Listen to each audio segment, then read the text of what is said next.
มื้อนี้ก็บรรยากาศดีฝนเซาตกเนาะพี่น้องทางบ้านมุกกวางเฮาทางบ้านใต้นี่ก็ได้รวมตัวกัน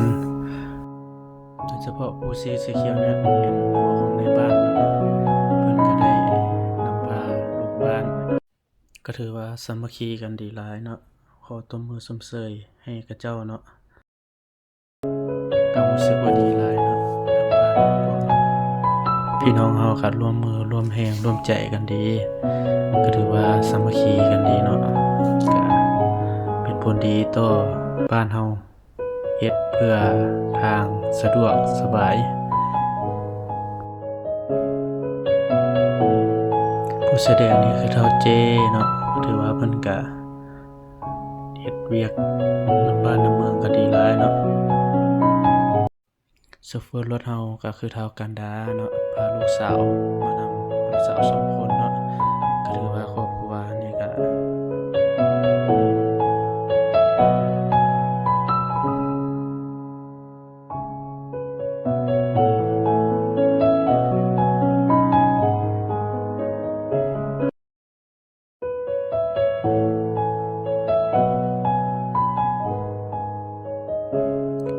โชเฟอร์รถไถคันนี้ก็คือเอาซักนั่นเองเพิ่นก็พาลูก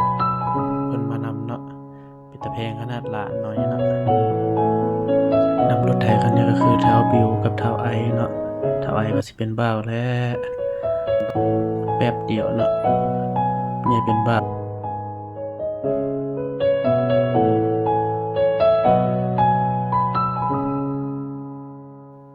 ถ้าไผอยากเห็นคลิปนี้แล้วก็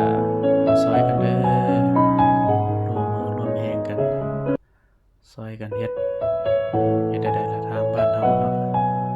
มื้อนี้ก็ถือโอกาสที่ฝนก็บ่ตกเนาะฝนฟ้าก็เป็นใจ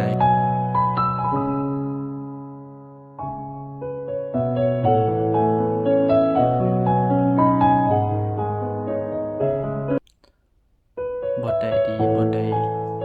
ง่ายทางใดสะดวกก็เฮ็ดเอาพี่น้องเฮาพากันเฮ็ดพากันสร้างเด้อทางบ้านเฮาช่วงนี้ก็ฝนตก